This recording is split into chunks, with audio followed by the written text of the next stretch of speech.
Yeah, we're running this one back. This is take two. Here we go. If I were a boy, Mm. even just for a day, I'd roll out of bed in the morning and throw on what I wanted and go drink beer with the guys and chase after girls. Mm. I kick with who I wanted, and I never get confronted for it, 'cause they stick up for me.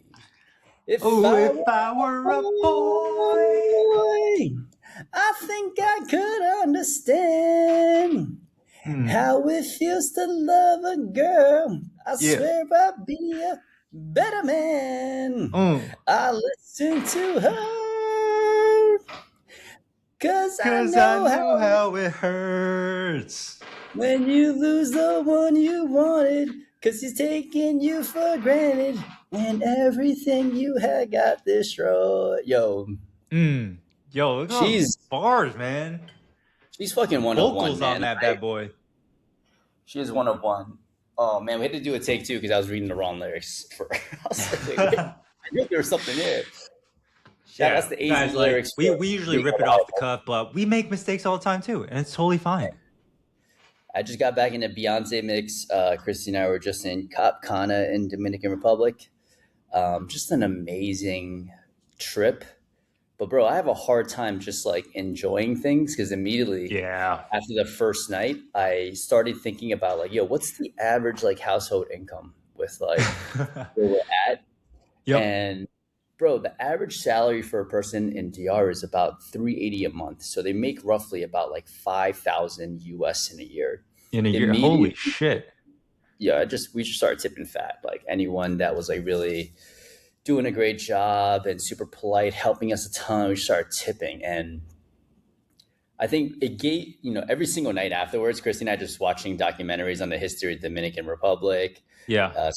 Hispaniola, Christopher Columbus got there, split up between DR and Haiti, and just a lot of turbulent times. But one thing that I said, I dropped on the calls this past weekend, I was like, one, I'm super grateful to be born in the circumstances that I'm born in, being American and being able to like work. Because when you watch these like documentaries, like people from Haiti, they're like, yo, I want to work. There's just no Mm. jobs.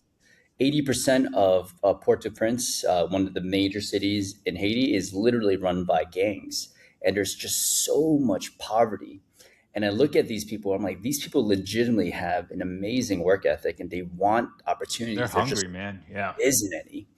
And I look at like the privilege that we have, and we always joke around that we come from like Asian backgrounds and households. But I think, yo, straight up, that is like not even a crutch anymore. Like we have so many opportunities, and just seeing people like work so damn hard.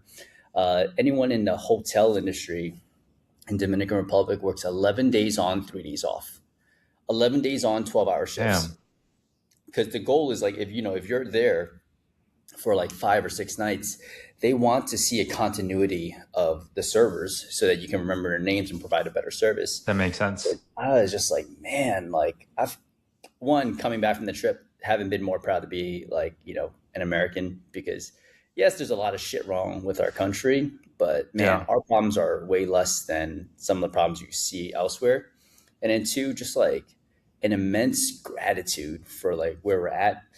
And honestly, I was reading some fire fucking books, but I'm like, yo, I need to fucking dream bigger. Like, I want to fucking make so much bread and like start to help people, like make a massive impact in the world. Yeah, I love that, man. No, I'm 100% the same way. Whenever I like go outside the country, you kind of get like a deep sense of appreciation for the things that we have, like how streamlined things are, like cars, highways, even freaking electricity. And Water, you brother. water, yeah, right? Basic necessity we just kind of take for granted, but it definitely kind of gives you a sense of appreciation. But yeah, dude, I'm the same way whenever I go on vacation, I can sit still for maybe like half a day, and then once I'm kind of in like a calm, soothing environment, my mind just immediately starts racing and thinking about like, all right, cool. Like, what else can we optimize? Like, what's the overall potential, of these businesses? And I think like that's it's honestly good to almost like build these little breaks and retreats into kind of your overall work schedule, you know, because I think it is like something that is very, very productive in terms of like driving the overall direction and growth of your companies. A lot of times, like we're just kind of inundated with like the day to day stuff, where our heads, you know, in the ground, we're in the trenches, kind of just like wading through, you know, the daily weeds of shit. You don't really get a chance to kind of dream about like what the actual potential of businesses could be actually be. Yeah, I fucking was reading a book on this guy Ernest Shackleton, and essentially the guy was a explorer for the England at the time, and Mm. there was someone that was Scottish that ended up getting to the North Pole before him, and then he was like 67 miles short of getting to the South Pole or Antarctica.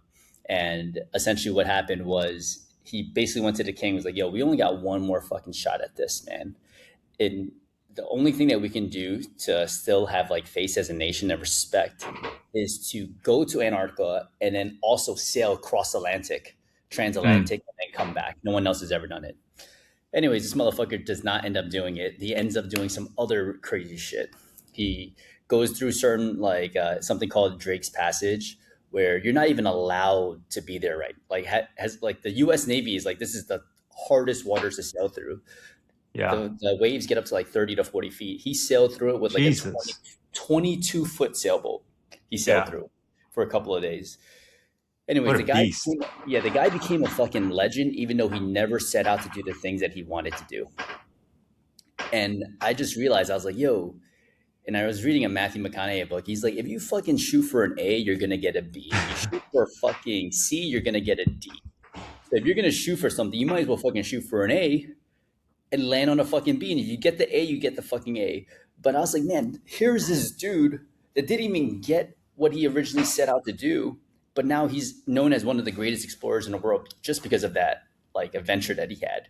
Hmm. I think they had left with like 19 men, and all 19 men came back alive after over a year at sea. I love that. Yeah, Yeah, that's, I mean, that is an insane accomplishment.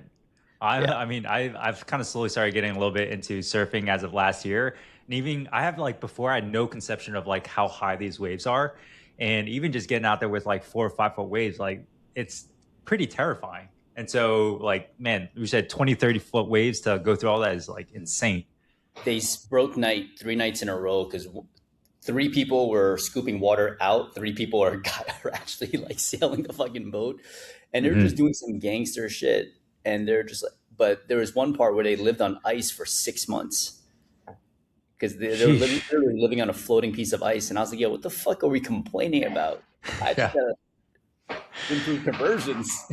It's just, yeah, all we had to do is manage some people, you know, rip some ads, and we're complaining about how hard it is to rip ads and call leads because leads aren't picking up. But then it's like, yeah, you have, you know, hardness is all perception, right? Like you always compare it to what your previous experiences are. And I think, yeah, there's something to be said about just like getting out there and like, you know, seeing what you're capable of tolerating from a discomfort and, you know, difficulty level.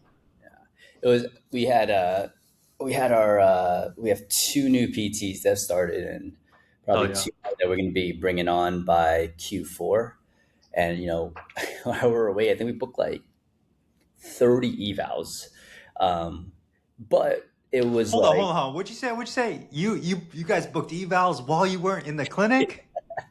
Sheesh. How does that happen? I thought all the PTs had to take their own discovery calls. No, no, no. We got SDRs. This message was brought to you by. No, I'm kidding. But it was cool to just see, like, we haven't taken a full on vacation in a minute because everything's always been like an Yeah. extended work travel for teaching seminars. But this one, I was like, yo, just laying on the beach, things getting booked. But the one thing I was like, man, like you said, it was hard for me to chill because I was like, I want to work with the new PTs to help conversions improve. But Yeah. with that being said, I was like, there's nothing I can really do. So after like a day or two of like kind of being angsty, I was able to like chill and relax and fully enjoy the trip. But no, that time away just kind of gave me like reflections on like what we need to do. And we were just kind of talking about it right now. It's like, I think for the first time ever, I truly feel like I just want to get out of clinical care. Like I'll probably treat like three patients every quarter has a way to stay sharp and test the new things that I'll be learning. But for the most part, I'm like, dude, the lowest hanging fruit now is making sure that whoever we bring onto the team can become really fucking good in less than ideally a month. Hmm. Like right now, we can do that from a clinical perspective, but I need to get someone really, really good at sales in under a month. So that's kind of what we've been working on. I got a presentation that I built out for GGC, which is mindset with sales, and it's what I'll be presenting to our team today as well for our meeting. But yeah, we took a bunch of stats, looked at a couple of things, streamlined kind of like what are the mindset shifts that we need to take? How do we look at sales as a whole? And yeah, the main bottleneck is sales right now. And I think for the remainder of the year, it's being able to offload clinical development and sales development to somebody else. Hmm. Business is so funny, right? You unlock one constraint, which then, as a reward for that, you get to deal with another constraint, right? So initially, hey, the main constraint was like, all right, we don't have enough leads. We need to learn ads. All right, awesome. We learned ads now. We have all these leads coming through. Shit, I don't have enough time to call them. Okay, who do I need to bring on? I need to bring on front desk. I need to bring on SDR. Okay, now we alleviated that constraint. Now we have all these lead flow coming in, coming through, being booked while we're on vacation, which is phenomenal and awesome. But now the next constraint is sales, right? But it's just it's so funny how business works, right? Like you learn how to fix one thing, which then gives you the opportunity to go and fix something else. Yeah. But yeah, it's just like every time you unlock a new level, you get an opportunity to play the new boss, and I think that's like one of the really cool things about business that I really enjoy. Is just there's always something new that you haven't mastered yet, and until you beat whatever that level is, you won't be able to go to the next level.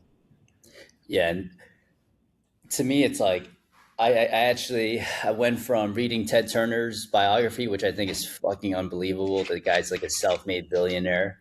Then I Yeah. read the endurance book. Then I read like a little mindset book. But I'm going into like I haven't read it yet. The obstacle is the way, Mm. and like it just had a fucking bar that I just like said to myself now, whatever is in the way becomes the way, and it's like bottleneck is the thing that we're addressing, and there's so much clarity now with like how to approach business because when you become like when you start to really think of yourself as a CEO, there's only one thing you're really trying to do. You're just trying to fucking increase revenue.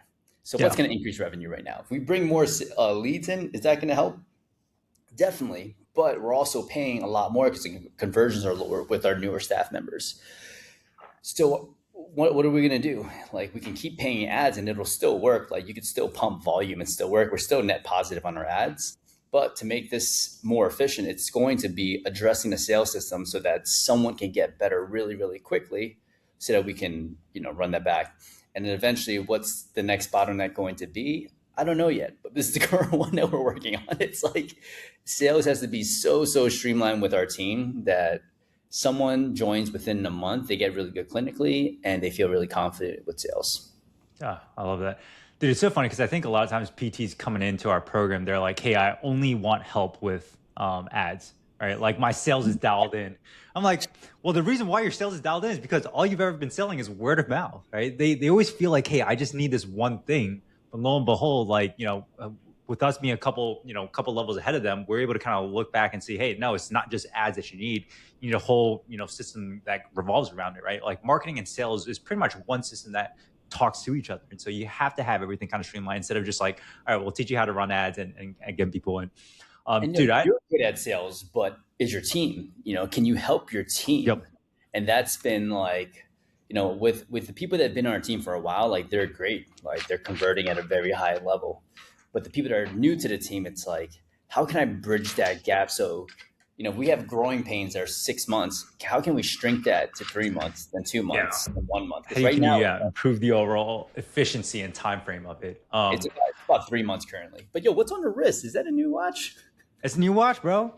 It's Vacheron. Oh Vacheron. shit, you got the Yeah, I Vacheron. got a Vacheron when I went to Chicago. But yeah, this one's cool. I guess quick aside from this one is sweet because it comes with three different straps. So you got like the regular steel one, and it also comes with leather, and then it also comes with a rubber one. Rubber Gee. they call alligator. Alligator. What model did you get? What's that? What's the It's model you the got? it's the overseas. So overseas reverse panda. Ooh, reverse panda. Yeah, I That's was like, I really like the Daytona yeah. from launch, but I'm like, man, I feel like everybody has that. So I was like, some that's kind of white and black. But yeah, they ended up having it at the boutique when we went couple what was it, maybe a month and a half ago, up there for a wedding. So yeah, I ended up pulling the trigger on it. Damn, let's go. Congrats, man. It's a beautiful watch. Thank you, appreciate it, man. Well, what was People I are gonna gonna say? be like, Oh. "Yo, what is that?" If you know, you know. Anyways, back to show. Dude, I heard somebody talk about this the other day where they said business is basically like it's like war, right? You're the CEO, you're the general. Where back in the day, the general's role is allocation of resources and deployment of people. Like, what's the most efficient way to utilize resources, and how can we train people up to, get to the goal as fast as possible, as efficiently as possible, while saving manpower? Because if you lose manpower, if you lose resources, that's how you lose a war. Obviously, with business, that people's lives aren't at stake. We're not killing people, but you think about it, we are controlling, the actions that people do for our employee standpoint. And us as CEOs, it's literally all about where can we spend the majority of our time as efficiently as possible. And I think a lot of times if we aren't utilizing our time properly, or if we are choosing to spend our resources from a monetary standpoint, towards a different area versus the place that it needs to be allocated, then potentially the war may take longer. It takes longer for us to reach our goal. And I think a lot of it really is kind of just like it's a mix of like learning process of kind of going through trial and error yourself, then as well as if you have like mentor or somebody who's done already what you're looking to do, tell you exactly, all right, hey, avoid this, going in this direction, avoid spending your money on this thing, because you have other places where we can deploy our resources for a much more efficient return on resources. I hate the war analogy just because I'm like, yo, people actually go to war, but I feel you. It's like one thing I've been thinking about now. It's especially after the Knicks have won. Yo, we're still celebrating out here in New Knicks York. 5. Knicks of five, baby. Is your goal is not to actually be the star player.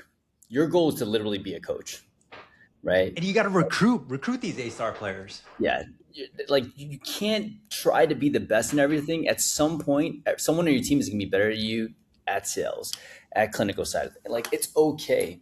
There's a great Daniel Priestley always talks about it, is like entrepreneurs are meant to just put pieces together. You're not meant to do component labor. Component labor is like all I do is just one singular task. If you're an entrepreneur and you only do one singular task, that's not it. Your goal is to figure out where do all the pieces of the puzzle fit, and that's been like something I've been thinking about more and more. I think we're both kind of reaching the stage now where it's like it legitimately is like because it was kind of a like somewhat of a, I'm not sure if you felt it too. It's like a stagnation when you hit the seven figure mark. You're like, I Yeah, did it. dude, What 100%. Dude, the all of last year, like, all right, so 2 years ago we hit our first seven-figure year. We did 1.2. Last year we did 1.4. So it was like we basically plateaued. And I was like scratching my head. I'm like, dude, like, what the hell, like, aren't we doing?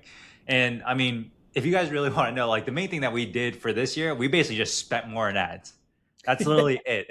And right now, I think we just passed 1.2 on the year. So we're tracking around like 2.4, 2.5 for 2026, right? It's half of the month is 6 months is already gone.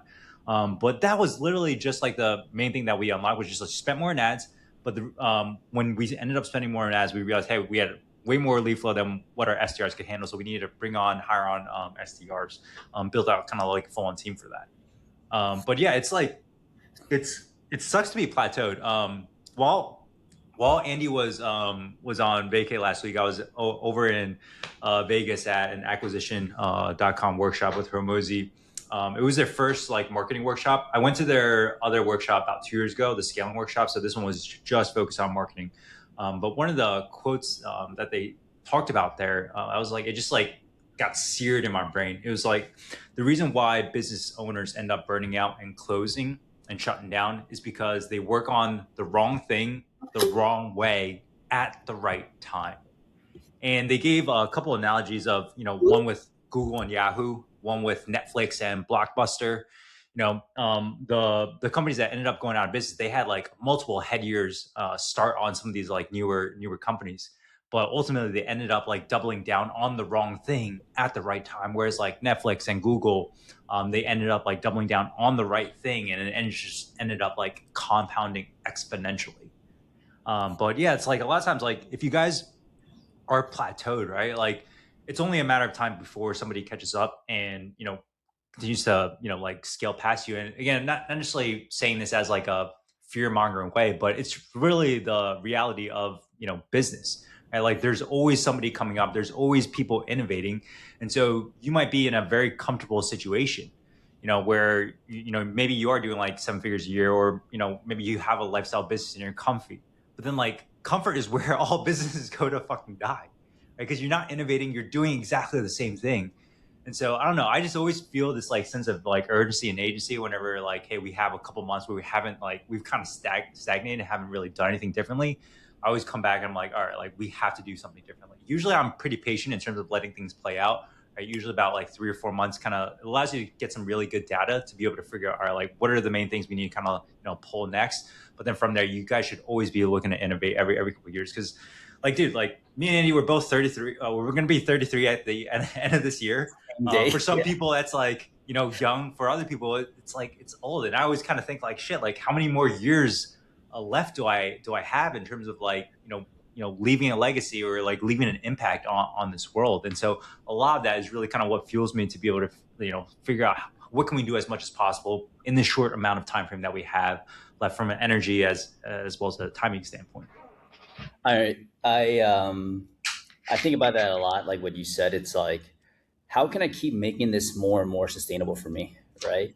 Like if you're like, hey, I want to be a clinician still, and like you want to scale up bigger practice, it's really, really difficult to see like 25 to 30 patients a week and then focus on the things that you need to scale up practice. So it's Yeah. like, yeah, we're 33 right now. I don't ever plan on, I plan to work at the bare minimum until I'm 60.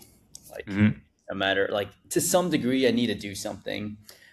Pope Leo, I think, said it best. Is like the one bad thing about AI is the fact that he wrote like a manifesto for like humanity. It's like work gives man his dignity, right? And I think Yeah. like when you stop Gives you doing like a that, reason to wake up in the morning and like want to do exactly, shit. like if you don't do anything meaningful, I think you deteriorate really quickly.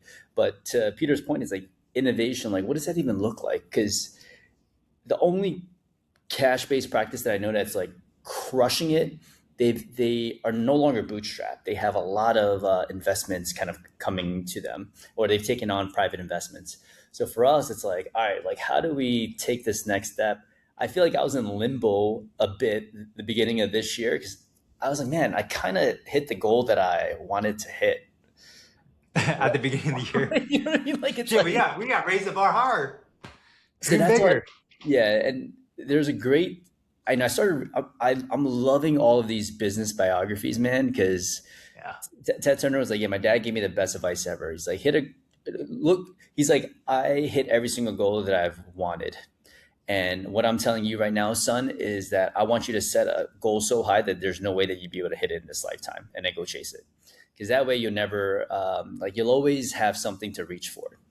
Because his dad talks about wanting to be a millionaire, owning like a plantation, a farm. This is like in the Yeah. early 1900s in like South Carolina. His dad does all those things, goes into crippling depression, and kills himself. Shit. Just because like he reached his goal and he didn't have anything else to work towards. Didn't have anything else to work towards, and he started getting like a little bit crazy. He started drinking more and all this other shit. Yeah. The book is absolutely insane, though. Like the guy is an absolute savage of a negotiator and does some crazy shit.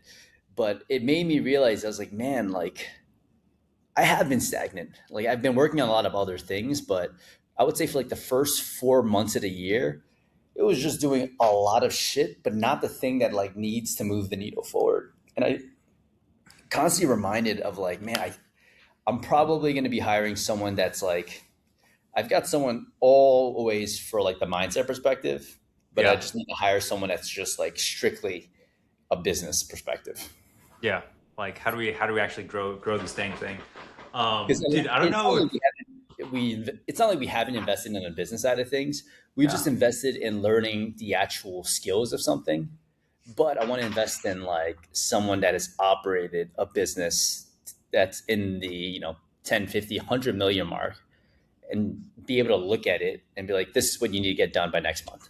For sure. And I think too, like sometimes people who are in different industries, I mean, business at the end of the day, it's the same thing, right? You have sales, marketing, fulfillment, product. But people from other industries, they can look at things at your business from a little bit of a different lens, which is why like one of the things why I enjoy going to these like conferences so much is like having the opportunity to chat with other people in different industries, kind of see, hey, like what's working for them, what are some things that they're struggling with, how have they been able to kind of overcome it, instead of just always going to kind of like just like a PT or Chiro one. Dude, I don't know if you felt this way or not, but I'm kind of like coming full circle into like done for you to trying to figuring it out, and then now I'm like trying to delegate away. So you know how in the beginning we don't really know anything about ads. So we like hired on marketing agencies, and then we got burned by marketing agencies. And then we're like, fuck this. Like I'm bringing this shit like in-house. I'm learning this myself. So then we go out, we learn it, and now we're like doing it all ourselves. And then now it's like, all right, cool. Like how can I like redelegate this out to somebody else, whether it's bringing somebody else in-house to teach them everything that we do, or potentially finding an agency that actually like is legit, and you can almost kind of like keep them in check because you understand the process a little bit. But I was just like cracking up about that. I was like, yeah, it's kind of like full circle, where a lot of the things that I like buy now are all kind of like done for you, primarily because of the saving in time in terms of like figuring everything out. I think AI is like a really good example. Like I don't know how much in depth you've gone into AI, bro, but like I've tried dabbling around with it, dude. Learning AI is like a full-time separate job. It's fucking Like crazy. Yeah. it's a full-time separate job. I'm like, dude, where do I get the time to actually learn how to do all this and tweak it to actually integrate it into my business? One of the things they taught at the marketing workshop was their exact like AI workflow in terms of like a step by step, click by click, in terms of like how they produce 400 pieces of content every single week. And even though they gave us like the exact like step by step thing, I'm like looking at it, I'm like, dude, this is this is way over my head. Like how can I just pay one of you guys to like come and like integrate this into my business as a done for you service? But I don't know, I just thought it was kind of funny. It's like as you continue to evolve, it's almost kind of like a little bit of like a full circle moment with that. It's like, yeah, Yeah. it's just like you're always optimizing for time as a CEO, right? Allocation of where's your time go, where are your resources going to, etc. Yeah. I think it's like done for you. Then you take it in, you're like, fuck it, this shit does not work. Mm-hmm. Or like, I need to like essentially just bring it, like do it myself. But I think the end goal, you were kind of talking about it when we were catching up last week, is like whatever is like a massive part of your business should be done in house. Like there's no Yeah. way that it should be given to someone else, because now you also, if it's such a big part of your business, you also have to make sure that their business is good because their business is serving you. Yes. So if their business closed down or some shit happens, or someone makes a terrible decision, then like you're left to them. So that's kind of what I've been thinking about more is how do we how do we create like these moats? And moats in Mm. medieval times are like a castle and then water surrounding the castle so that no one can get in. So it's like for us, it's like we have our physical therapy practice, we have our education company, and the education company helps us get our clinicians good really, really quickly. I know a lot of companies where it's like, it takes our clinicians like 9 months to 12 months to feel Holy shit. clinically. And for us, Yeah. it's like someone can get pretty good at what we do in 1 to 3 months. And if they get to work with someone on our team directly for a month, they're good to go. So it's like, what else can we do? It's like, one, we can expand the education portfolio so that we have every single thing that's done in-house, right? But like whatever's on your P&L, it's like, does it make sense to pay someone else or just bring everything Bringing it in-house? out. Yep. Yeah. Um, they talked about moats at the event, and the two of the biggest things they said was your moat is your proof, right? Your case study. So it always comes down to product, right? A lot of what we kind of talk about is like business strategies, but really at the end of the day, it's like you got to get your clients results and get them results better than anybody else, right? Because people can copy your marketing funnel, they can copy your ads, but they can't copy your proof, what you've been able to achieve for other people. So that was number one. And that's why for us at Motion, like we're so big on just like stacking Google reviews. It's just like one of those things that's a long-term play. I think we're getting close to 600 now in one of our locations, but it's just like in a span of like 3 to 5 years, we'll probably be the number one like clinic that has everyone beat by a very, very large number, right? Just because we consistently stack. So first thing is proof. And then the second thing they mentioned is brand. And brand is like one of those things that's just like a long-term play, but they define brand as like how people, take actions and associate and feel when they interact with your company. And I think that's why like Alex Hormozi and them, they just constantly pump out so much content from an organic standpoint. One of the biggest limiting issues that they have that they see with like companies that they consult with that are at the $10 million mark is the lack of A players. Right? And they say at acquisition.com, they've been able to attract a ton of A players in purely because of Alex's brand. Right? Like they see this guy just like able to build something really cool. And a lot of the people that presented at the workshop, these are all like phenomenal entrepreneurs that have been able to scale multiple 8-figure companies and have exited. It's like, how do you pull somebody like that who's an expert in their field to come in and work for you, right? It's because they have a brand and a mission and vision that is like very, very large, right? Well beyond what one single person can be able to accomplish, but they can kind of like create this association and a team that attracts and draws talent in. And that's where you can really start to get a ton of really A-level players that you wouldn't be able to, pull in from anywhere else. So I thought that was really interesting. And I was just like, man, like it's so right. Like you have to start like, putting out content consistently to be able to attract, the right types of, physical therapists, right types of salespeople who come in and want to like drive your mission of like, hey, be able to continue to scale more clinics, be able to impact more people. Dude, it's gotten to the point where like it was so funny because Emilio was evaluating a patient and she was wearing a Nick scare, and Yeah. this is a couple of weeks ago, and I peeked my head in the eval room before they start. I'm like, "Yo, Nixon 5," and I'm like, just don't let Emilio know that obviously you're a Knicks fan because we know what he is." And she goes, "I know. I read his bio. He's from Ah, San Antonio." And all that told me was, I was like, shit, like people are playing haha, shake it off. And all that told me was, oh, people are looking at everything. They're she's reading. doing, yeah, did her research. So that's where I was like, all right, let's make a shift. Like I'm gonna clean up our like landing page and like just look at certain things. Like where can we add so that we can add a little bit more social proof? Because I don't Mhm. think business now at this stage is like this one massive bump that does a lot of shit, right? It's like, how can I keep finding little areas where I can make 5% improvements and then have that compound over time?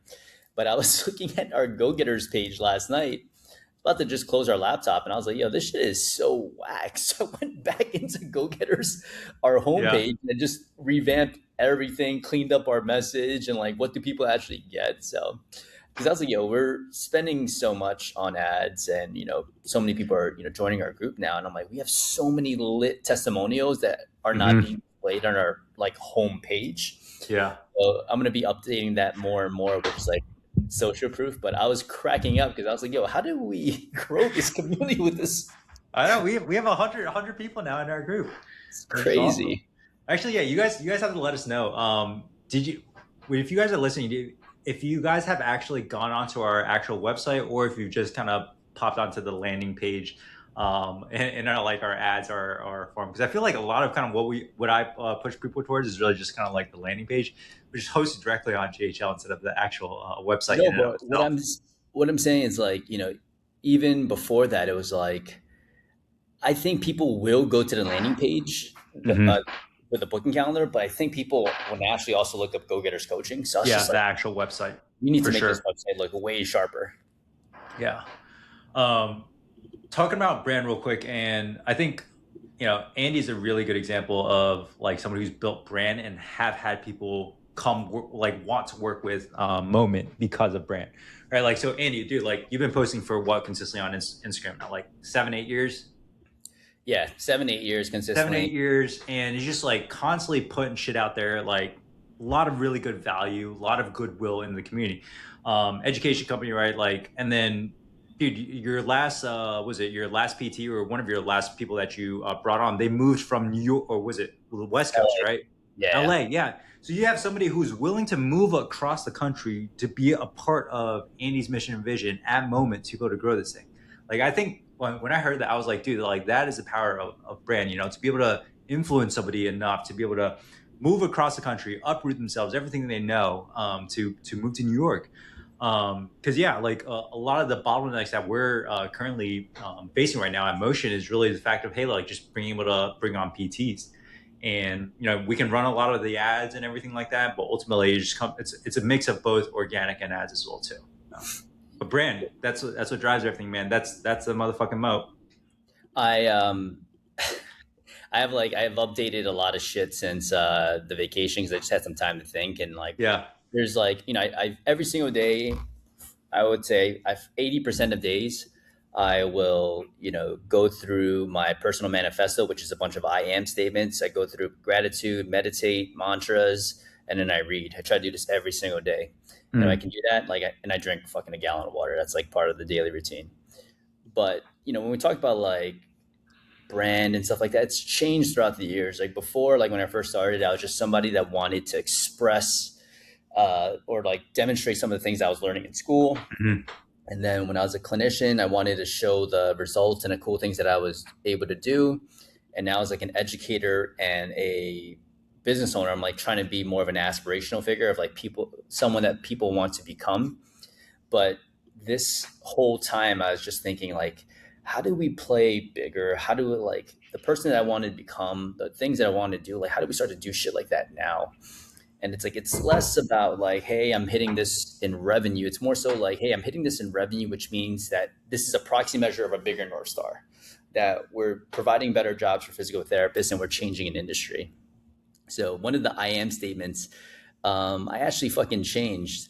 I wrote that I am a world class entrepreneur who has scaled a physical therapy practice to an enterprise value of $1 billion and changed Let's its go. industry without compromising his own values and life during the process.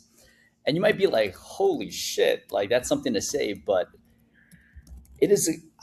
For a second while I was on vacation, I'm like it really isn't that much more difficult, right? Like Mm. if you think about it, everyone that has scaled a business to whatever degree that you think it's gone to has the same amount of time as you. Yeah. So it's not like you can work harder. At some point, it's not the working harder aspect, right? It's just understanding like, what do you know about the industry that other people don't know? Like, I think the beauty of like staying lean and bootstrapped as much as you can is that like you don't have to listen to some random person, right? Tell Mhm. you something that you know to be true in or that that isn't true in your industry. But I think brand is about that. It's like, what is this person's mission? Like a brand serves a fucking mission. So it's like, I want to scale this business really, really big because I want to change the industry. I want to make sure that physical therapists can land in a job that they'll actually truly appreciate. And if we really take care of the physical therapists and we make them not just better clinicians, but better human beings, then they are going to be able to serve the patients that come through the door. And every single thing that we do is leading towards that. And that's part of the sales mindset talk today. It's like we literally can't scale unless we sell. So Mhm. every single time that we sell, we're moving towards a future where there's going to be better jobs for physical therapists, and we're moving towards a future where we can make a bigger impact in our community. Um, One of the things they mentioned about brand is really what allows you to not be commoditized. Right? It's like you have generic like lip gloss, right? But then Kylie Jenner comes out with a lip gloss that's like 5x the price of regular lip gloss at CVS. Well, why do people buy that, right? They buy that because of the association with Kylie Jenner. Same thing with physical therapy, right? Like you have physical therapy, even if you have like cash physical therapy. Cool. Why do people want to go to Moment instead of the other cash physical therapy down the street? The larger of a moat that you have, the less commoditized you are, the more of a premium that you can pay, and people will gladly pay it as well too because they want to be associated with your specific brand, your overall mission. Right? They feel like they're part of something that is larger than just physical therapy.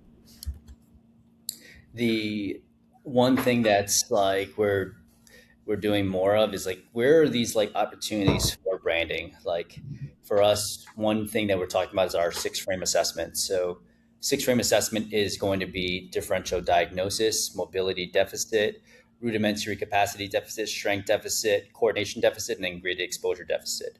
Mm. If you can give me something that fills into any of these buckets, we know that we can help the person in front of us. And it's just a good way of looking at an evaluation. But we're going to put a trademark on that. So we'll trademark that. And if you try, don't worry, we already got everything timestamped. It's living on the internet, so I would be able to get it back. You can literally put a trademark on anything as long as it exists and prove that you have a timestamp on it, and you're the first one to put it somewhere public. Hell yeah. You know, we're going to be trademarking the six frame assessment. We're going to be trademarking a couple of other ways that we explain things. So, you know, for one, it's like the other thing that I'm implementing is going to be called like the R3 plan. And the Mm. R3 plan is root causes, rebuilding the foundation, and then return to sport. You can say that you can have like, hey, what we do is, you know, we build a plan to bridge the gap from rehab to performance, but it's like, hey, we have our proprietary R3 plan. And what happens in R3 plan is that we address the root causes are addressed, then we rebuild your foundations, which is your GPP patterns, and we do return to sport, which is we increase the volume of the things that you're trying to get back to. But the goal is, from our perspective, right? It's all the same shit. If you go Mm-hmm. to a Target right now and buy a bunch of different shampoos, like some of these shampoos are fairly similar, Yep. but they all have this proprietary thing or some sort of branding element to it.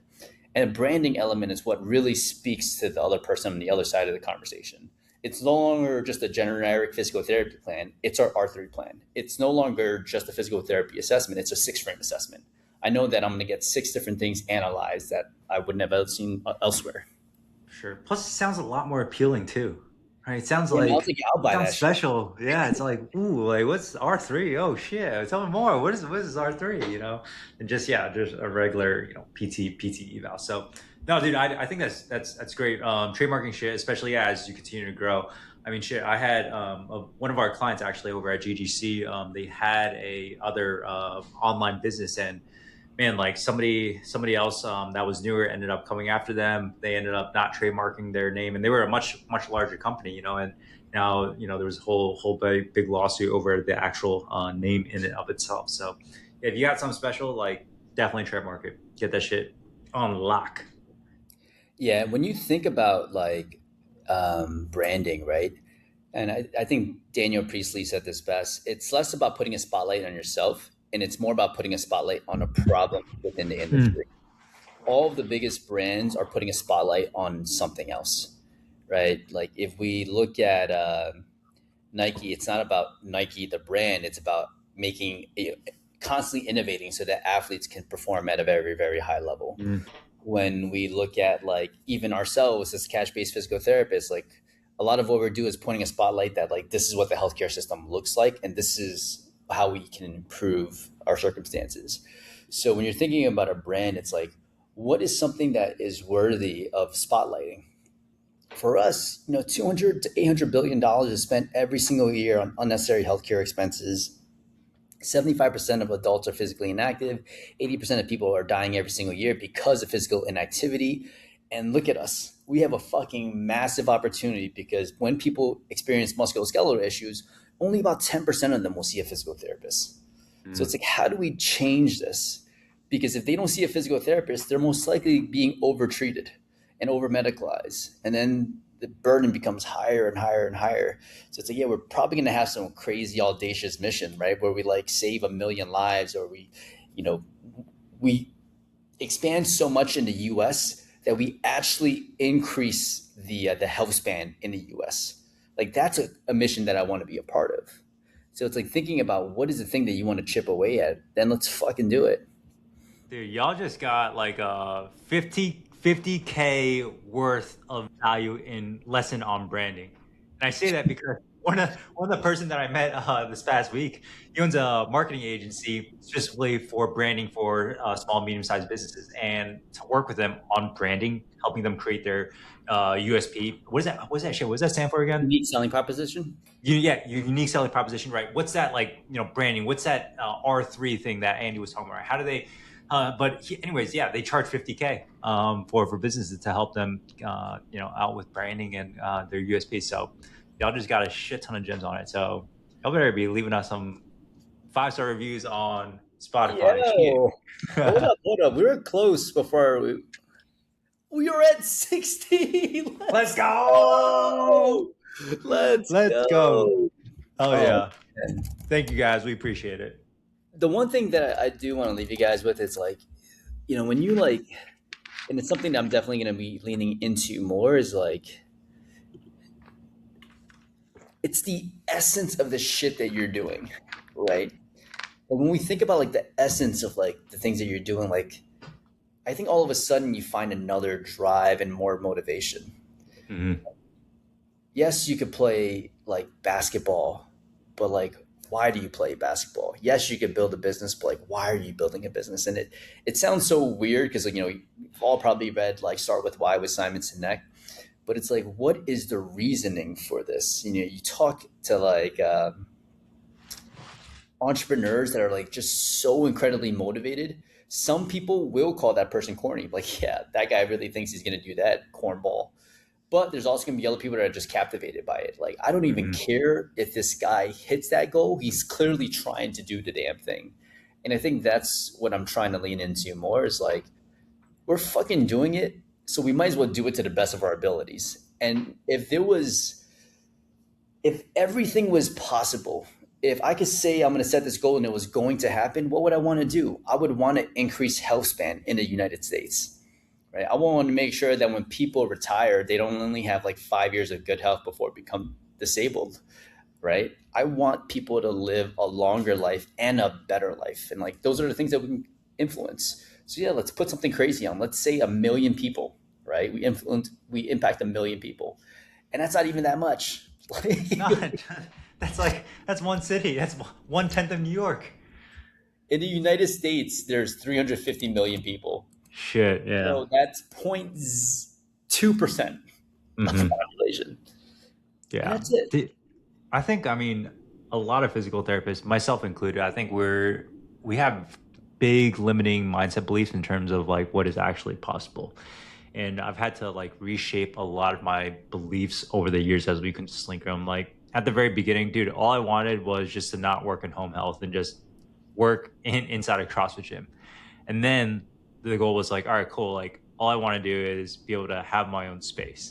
Then the next thing was like, all right, all I want to do is like just be able to. But like, if I had just like started from the beginning with like, all right, this big audacious goal, right, a bag as they call it, and just shoot for it, we probably honestly would have accelerated so much faster than kind of just like, okay, like gently dipping my toes and kind of see what's possible, making sure didn't bite off more than I could chew, and then progressing into the next thing. But yeah, I think a lot of PTs again, they're just like, oh, I don't want a 7-figure practice, but it's like, oh, if we look at a lot of things that people do want, right? It's like, hey, they want financial freedom, they want time freedom, they want to be able to do what they want to be able to do at any time.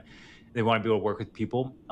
Then in reality, you do. The only way you can have that is to have like a large enough practice from a revenue cash flow standpoint to be able to give you that. And so there's nothing wrong. I think like for whatever reason, man, like PTs just have a very bad relationship with money. They feel like it's bad to like want money.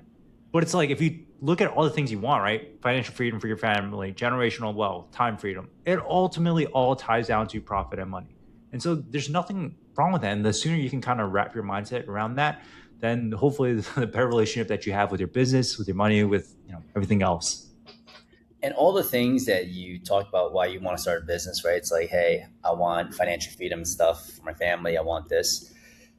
No one cares, right? Like, and that's why I think you should eventually shift your focus to others. It's like, what can you do for the world? Because if you serve that fucking purpose, you will have that as a byproduct. Yeah. And also too, like with what Andy was saying about lifespan, dude, like we all have an incredible like business vehicle right now. Like physical therapy is fucking cool.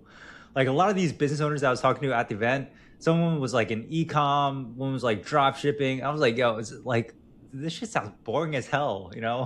One was like pool companies. I'm like we have like how cool is it to be able to work with people, get them yoked, get them stronger, get them out of pain, improve their overall longevity, and at the same time be able to make a good, like good amount of living off of it and money as well too, So don't be ashamed of that. All right, squad. Holy cow, we just went in Banger of on an that. episode. Yo, we just talked about a lot of social proof. And yo, I know we just got to 60 5-star reviews, but yo, what else are we gonna do besides move the goalpost? Let's get to That's 65. right. Let's get to 65, team. No, we're shooting for 100. We shoot for Fuck this 100. shit. 1,000 5-star reviews. Let's Let's get it. go. Let's get it. All right, squad. Peace. Peace.